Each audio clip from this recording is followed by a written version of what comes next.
दोस्तों अपना जो क्लास डी का बोर्ड था यूसीडी वाला वो बन के फुल रेडी हो चुका है, कम्प्लीटली है सेल्स के लिए। अब बोर्ड का लुक वगैरह देख लीजिएगा एक बार आप, और इसका हीट सिंक देख लीजिएगा पीछे से, काफ़ी मोटा है, काफ़ी भारी। कम से कम इसमें जो वेट होगा 2-1 किलो के आसपास होगा, 2 किलो से थोड़ा नीचे ही होगा, 2 किलो नहीं होगा। बट काफ़ी जो वेट है इसमें, जो हीट सिंक का और कोर का मोस्टली सबसे ज़्यादा वेट है। मैं इसमें बता देता हूँ आपको स्पेसिफिकेशन कैसे कनेक्शन करना है। देखो यहाँ पे आपको एक पोर्ट मिलेगा सबसे पहले, ये वाला पोर्ट जिस पे लिखा माइनस प्लस ग्राउंड। अगर आप बैलेंस इनपुट दे रहे हो मिक्सर वगैरह से तो आप डायरेक्टली यहाँ पे अपना बैलेंस इनपुट दे सकते हो। उसके बाद जब आप अगला वाला पोर्ट आओगे यहाँ पे आपको लगेगा प्री सेट, मतलब जो वॉल्यूम कंट्रोलर का अलग से लगाना चाहो ये इस टाइप का पोर्ट यहाँ पे लग जाएगा आपका। पहली पिन ग्राउंड, सेंटर वाली सेंटर पे, थर्ड वाली थर्ड पे। तो यहाँ पे अपना पोर्ट लगेगा। आप जैसे मिक्सर से कम करते हो तो मिक्सर से भी कम कर सकते हो। जो मिक्सर होगा वो आपका मास्टर वॉल्यूम होगा। अगर आप 2 चैनल बजा रहे हो तो एक चैनल का कम साउंड करना चाह रहे हो तो आप डायरेक्टली एक यहाँ से इसको मंदा कर सकते हो। और इसमें मैं दिखा देता हूँ, इसमें आईसी आप देख लीजिएगा, एसटी की ओरिजिनल आईसी लगती है। काफ़ी लोग बोलते हैं कि भाई हम ओरिजिनल कंपोनेंट यूज़ करते हैं, हम 1% का ये जो रजिस्टेंस है ये यूज़ करते हैं, ये करते, तो इनसे कोई फ़र्क नहीं पड़ता ज़्यादा, 19-20 का फ़र्क पड़ता है। बट जो चीज़ होती है जैसे आईसी, इस पे ज़्यादा मोस्टली बहुत फ़र्क पड़ेगा। अगर इसमें जैसे मान लो यहाँ पे एक रजिस्टेंस लगा है 1K का, तो अगर आप 5% लगाते हो या 1% लगाते हो तो इससे इतना मैटर नहीं करेगा साउंड में। 19-20 का भी मैं नहीं कह पाऊँगा कि आपको डिफरेंट मिलेगा, बहुत ही कम मिलेगा। बट अगर आपने ये आईसी डुप्लीकेट लगा दी तो बहुत ही ज़्यादा फ़र्क आपको साउंड में मिलेगा। ठीक है, सेकंड थिंग मैं आपको कैपेसिटर भी दिखा देता हूँ। ये देखो कैल्ट्रॉन है, कैल्ट्रॉन है, कैल्ट्रॉन है।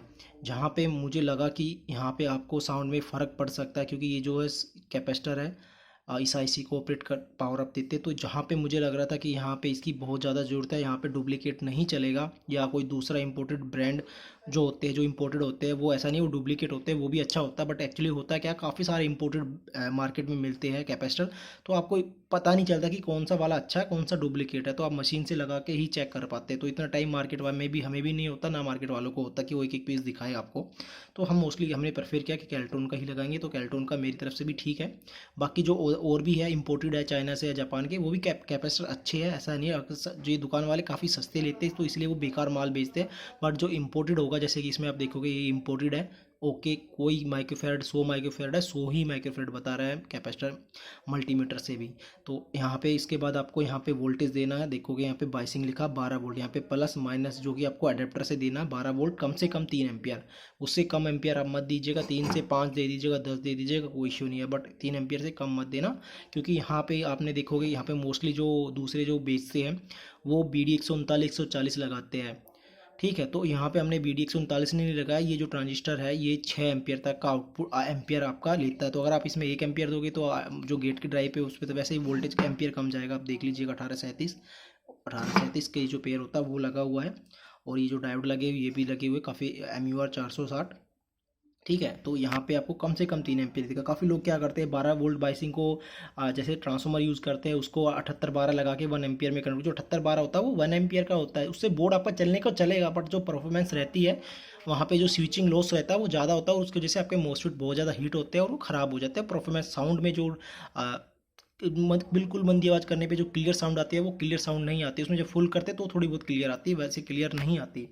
अब बाकी आगे देख लीजिएगा, यहाँ पे मैंने ये रेजिस्टेंस जहाँ पे थोड़े ज़्यादा जो हैवी होते हैं, जो मोस्टली आपके बोर्ड में देखोगे वहाँ पे 2 वाट के लगा देते हैं, हमने यहाँ पे 5 वाट के लगाए क्योंकि ये फुल वॉल्यूम करने पे हल्का फुल्का हीट होते हैं। बाकी जैसे काफ़ी सारे लोग बोलते हैं कि सर 2 कोर नहीं 3 कोर लगाओ, तो 1 2 3 कोर लगी हुई है इसमें। हमने काफ़ी बड़ी नहीं लगाई, बड़ी भी लगा सकते थे हम 2 कोर इसमें, तो हमने सोचा कि छोटी कोर लगाएंगे ताकि हमारा स्पेस का भी ज़्यादा स्पेस भी ना गिरे। और यहाँ पे हमारा, क्योंकि यहाँ पे हमारा माइनस है, आपको सप्लाई जो देनी है यहाँ पे लिखा भी है वैसे बोर्ड पे, यहाँ पे प्लस देना है और यहाँ पे -95 देना है। ठीक है, तो यहाँ पे आपका कनेक्टर लग जाएगा, यहाँ पे कनेक्टर लग जाएगा। अगर हम बड़ी कोर लगाते 2 कोर तो ये हमारे यहाँ पे कनेक्टर में दिक्कत होती, तो इसलिए हमने छोटी कोर लगाई और हमने 3 कोर कर दिया है। छोटी कोर नहीं, जो मोस्टली होता है 2 ही कोर लगाते हैं, हमने 3 कोर इसमें लगा दिया क्योंकि फुल वॉल्यूम करने पे ये सैचुरेशन पे चली जाती है, तो उसकी वजह से उसको जो DC ऑफसेट है वो जल्दी बन जाता है और रिले हमारी कट कर जाती है। तो यहाँ पे अगर आपका रिले प्रोटेक्शन सेक्शन दिखा देता हूँ, तो यहाँ पे आपको 18 वोल्ट AC देना है, 18 वोल्ट, 19 वोल्ट, 16 वोल्ट में भी, 15 वोल्ट AC में भी चलेगा। उसके बाद यहाँ पे कनेक्टर होते हैं हमारे, वो भी कनेक्टर भी हम प्रोवाइड कराएंगे आपको। यहाँ पे आपका पहली पिन जो है प्रोटेक्ट की है, वो पावर की है, फिर सिग्नल की है, फिर क्लिपिंग की है। मोस्टली बोर्डों में देखोगे तो आपको 3 मिलती, क्लिपिंग की नहीं मिलती, तो इसमें आपको क्लिपिंग भी है। तो यहाँ पे स्पीकर का जो है पॉजिटिव है वायर है यहाँ पे लगेगा, और ग्राउंड वायर आप यहाँ पे 2 प्लग है ग्राउंड के, एक इधर एक इधर। आप चाहे तो इनमें से कोई सा भी एक ग्राउंड लगा लीजिए, क्योंकि एक तो पावर अप का लगेगा, पावर का यहीं लगेगा, और स्पीकर का भी यहीं लगेगा। बाकी अगर आपको कैबिनेट से ग्राउंड वगैरह करना है तो आप यहाँ से ग्राउंड कर सकते हो। बाकी आपको पावर का और स्पीकर का यहीं पे कनेक्ट करना है, क्योंकि जो लोड पड़ता है ग्राउंड का, तो जितना पास होगा तो एम्पियर आपका उतना ज़्यादा अच्छा स्पीकर आपको मिलेगा। तो ये छोटा सा इसका सारे कनेक्शन थे। बाकी इसमें इतना ज़्यादा कुछ कनेक्शन है नहीं, बोर्ड आप देख लीजिएगा सब कुछ मैंने जो भी जहाँ पे मुझे लगा था कि ओरिजिनल और बिल्कुल अच्छा चाहिए कंपोनेंट, वही हमने लगाया है। मोस्टली के बोर्ड में आप देखोगे यहाँ पे ना जिनर डायोड ही लगा देते हैं 4148, ठीक है वो चलता है, बट जो शॉर्टकी डायोड होता है 5819 वो बेटर परफॉर्मेंस देता है, उसका एम्पियर भी ज़्यादा होता है। तो यहाँ पे अगर कोई भी अगर बोर्ड बनाता है तो यहाँ पे 5819 लगाओगे तो बेटर रिजल्ट आपको देखने को मिलेगा, ठीक है। बाकी इसका जो स्विचिंग अगर आप इसको चलाते हो 1-2 घंटा, ये बिल्कुल भी हीट नहीं होता, बहुत ही हीट कम होता है। काफ़ी लोग बोलते हैं कि हमारा सर बोर्ड हीट होता है, हम तो मोस्फिट भी ओरिजिनल लेके आए फिर भी हीट हो रहा है। तो उसका रीज़न मैं बता देता हूँ। मोस्फिट चाहे कितना भी ओरिजिनल ले लो, अगर बोर्ड का जो स्विचिंग स्पीड करेक्ट नहीं होगी तो वो हीट होगा ही होगा। इसकी स्विचिंग स्पीड बिल्कुल ओके है, अगर इसको चला के छोड़ देते हो सुबह से शाम, ये बिल्कुल भी हीट नहीं होता, 0 पावर कंजम्पशन होता है इसका। थोड़ा बहुत जो पावर होता बट हीट की फॉर्म में बहुत ही कम होता है। हीट इतना होता है कि हीट सिंक इसकी हीट भी नहीं होती, पूरा दिन चला के भी छोड़ दोगे तो, ठीक है। तो ये बाकी इसका सारा हो गया, कनेक्शन वगैरह मैंने आपको बता दिया है। बाकी फिर भी आपको कोई डाउट हो तो आप मुझे व्हाट्सअप पे या कॉल करके पूछ सकते हो। बाकी इसमें हाँ कुछ लोग फिर पूछेंगे, एक चीज़ है कि इसमें जो मोस्फिट है वो कौन से लगे हुए हैं। अभी जो मोस्फिट मैं इसमें लगाया है, मैंने लगाया 42-27 बाकी 250 भी अवेलेबल है, 260 भी अवेलेबल है, 264 भी अवेलेबल है, 42-27 भी अवेलेबल है, 4668 भी अवेलेबल है। और बाकी जो भी मोस्फिट होते हैं, मोस्फिट तो बहुत टाइप के होते हैं। अब मैं आपको बता देता हूँ कि सर आप 500 वाट का मोस्फिट, 520 वाट का आता है, 580 वाट का मोस्फिट आता है। तो देखो एक्चुअली होता है क्या, आप मोस्फिट तो 1000 वाट का भी मिलता है, 1500 वाट का भी मिलता है। एक्चुअली होता क्या, जो उनका जो राइजिंग टाइम होता है, ऑन ऑफ की जो स्विचिंग स्पीड होती है वो काफ़ी स्लो होता है। तो जब वो स्लो होता है तो वहाँ पे आपका बहुत सारी फ्रीक्वेंसी है, मतलब स्विचिंग है वो लॉस में जाता है, और फिर मोस्टली हीट होता है, या हीट भी नहीं होता। तो जो साउंड की जो क्वालिटी आनी चाहिए ना, वो क्वालिटी आती नहीं है। तो जितना मोस्टली लाइट वेट होगा, मतलब लाइट वेट से मतलब मेरा है कि जो स्विचिंग बहुत ही जल्दी ऑन ऑफ हो जाए, तो बस। तो इसमें जो 42-27 है उसकी भी जो राइजिंग टाइम है काफ़ी अच्छा है, 250 का भी काफ़ी अच्छा है, 260 का भी अच्छा है, 264 का भी अच्छा है, 40668 का थोड़ा कम है। बाकी बहुत सारे मोस्टफिट है, लोग बाग बोलते हैं हमने ये लगाते हैं। तो मोस्टली क्या है, जो साउंड की क्वालिटी होती है, क्लियरिटी जिसको बोलते हैं, वो मोस्टफिट के वाट पे डिपेंड नहीं होती, उसकी जो स्विचिंग स्पीड है उस पर डिपेंड होती है।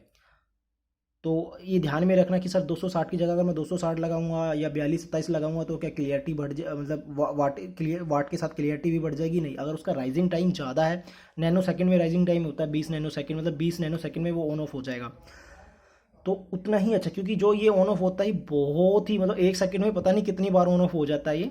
तो यही बोर्ड है। बाकी कुछ भी अगर इसको किसी के बारे में इसको किसी को जानकारी चाहिए तो वो मुझसे पूछ सकता है। बाकी मैं इसको रफली एक बार मैं जल्दी जल्दी बता देता हूँ। देखो यहाँ पे आपका यहाँ से जिनर डायोड लगे दो, जो कि इस आईसी को ऑपरेट करते हैं। आईसी जो सिग्नल देती है वो यहाँ पे इन दो को सिग्नल जाता है। इन दो सिग्नल जाने के बाद वो सिग्नल जो जाता है वो यहाँ पे आता है, मतलब नहीं, यहाँ पे सिग्नल आता है। इनको जो पावर अप देता है वो इनको पावर अप देता है, ये वाला, ये दो पावर अप इनको देता है। इनको पावर अप देने के बाद जो सिग्नल जाता है इन छोटे वाले को, इन छोटे वाले के बाद जो सिग्नल जाता है वो ये MJ340 इधर और इधर जाता है, ठीक है। इनको जो पावर अप देता है वो यहाँ से ये जो प्रीसेट लगा ये 100 ओम का, ये छोटे को देता है, छोटा इसको करंट देता है। सिग्नल तो इसको मिल जाता है डायरेक्टली, बट इसको चलाने के लिए पावर अप चाहिए होता है। तो पावर अप ये जो कैपेसिटर लगे, ट्रांजिस्टर लगे दो, 5551 और 5551, ये इधर इनको ये पावर देते हैं। उसके बाद फिर यहाँ पे जाता है, इसको जो पावर मिलती है 12 वोल्ट से मिलती है, इन सबको 12 वोल्ट से मिलती है इस सेक्शन को, और ये फिर अपना चल जाता है, ठीक है। तो बाकी कोई भी डाउट आए, काफ़ी सारा, क्योंकि वीडियो बनाऊंगा तो काफ़ी लंबी बन जाएगी। तो अगर आपको लग रहा है कि सर अच्छे से एक बार पूरा एक्सप्लेन कर दीजिएगा कैसे क्लास डी वर्क करता है। जैसे हमारे क्लास ए बी है जो लीनियर फ्रिक्वेंसी पे वर्क करता है, ये हमारा स्विचिंग पे वर्क करता है। तो डिफरेंट होता है लीनियर में, सर जो लीनियर में जो क्लास ए बी होता है वो, और इसमें जो क्लास डी में क्या फ़र्क होता है। तो वो अगर आप बोलोगे तो कमेंट करोगे तो मैं एक प्रॉपर वीडियो बना दूंगा, ठीक है। तो चैनल को सब्सक्राइब कर लीजिएगा, जितनी जल्दी आप चैनल को सब्सक्राइब करोगे उतनी जल्दी फ्रिक्वेंटली मैं वीडियो लाता रहूँगा। और जो वीडियो मैं लेके आता हूँ, वो जो दूसरे वीडियो लेके आते हैं, सर ये हमारा प्रोडक्ट है, ये इसमें इतनी मस्त आवाज़ निकलती है, धांसू आवाज़ निकलती है, इसके आगे सारे बोर्ड फेल हो जाएंगे, ये सब हम नहीं करने वाले, ये हम करते भी नहीं है। जैसा बोर्ड है जेन्युइन है, जो क्वालिटी होती है वो हम बताते हैं। हमारा काम फंक्शन ये नहीं है कि इसकी तो ये तो सारे बोर्ड को फेल कर देगा, इसके आगे तो भाई आप कुछ भी ले आओ कुछ भी फेल है, नहीं भाई ऐसा नहीं होता, क्योंकि हर बोर्ड का डिज़ाइन, हर बोर्ड के कंपोनेंट अलग से होते हैं, कैसे वो डिज़ाइन किया जाता है वो डिपेंड। हाँ बट मैं इसको बताता हूँ, जो ये बोर्ड है जो इंडिया में जो अभी जो मोडली बोर्ड जो बनाते हैं उनका कोई सा भी बोर्ड ले आओ 1500 वाट 2000 वाट, इसके सामने रख के बजा के देख लेना, साउंड की क्लियरिटी आपको पता चल जाएगी। प्लस इसमें जो वाटेज और उनका जो वाटेज होता है, जो बोलते हैं हमारा 1500 वाट क्लास भी है 2000 वाट है, उनसे बहुत ही अच्छी होने वाली है।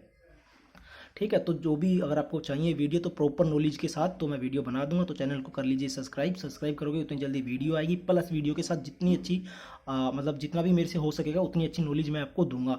एक एक कंपोनेंट में जो लगे होते हैं ना, इस कंपोनेंट से क्या फ़र्क पड़ता है, ये ट्रांजिस्टर इसको अगर मैं हटा देता तो क्या फ़र्क पड़ता है, इससे क्या होगा, अगर आपको जब एक एक कंपोनेंट की जानकारी हो जाएगी तो बोर्ड में कोई भी फॉल्ट आएगा तो आप तुरंत पकड़ लोगे कि भाई आवाज़ क्लियर नहीं आ रही तो इस सेक्शन में प्रॉब्लम्स है, या आवाज़ कट कट के आ रही तो भाई इस साइड में स्विचिंग में पावर अप नहीं जा रही जिस वजह से कट कट के आ रही है, या पावर अप ऑन नहीं हो रहा, सिग्नल नहीं बन रहा। तो आप एक एक कंपोनेंट को साथ छेड़खानी कर सकते हो।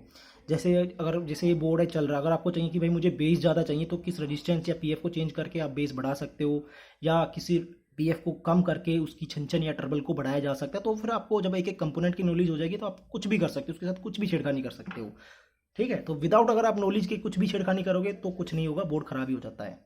तो चैनल को सब्सक्राइब कर लीजिएगा और वीडियो जल्दी जल्दी आपको नॉलेजेबल वीडियो आती रहेगी। प्रोडक्ट तो बनने में बहुत टाइम लगता है बट जो नॉलेज होती है हर बोर्ड की वो मैं आपको डेली दे सकता हूँ, हर एक बोर्ड की।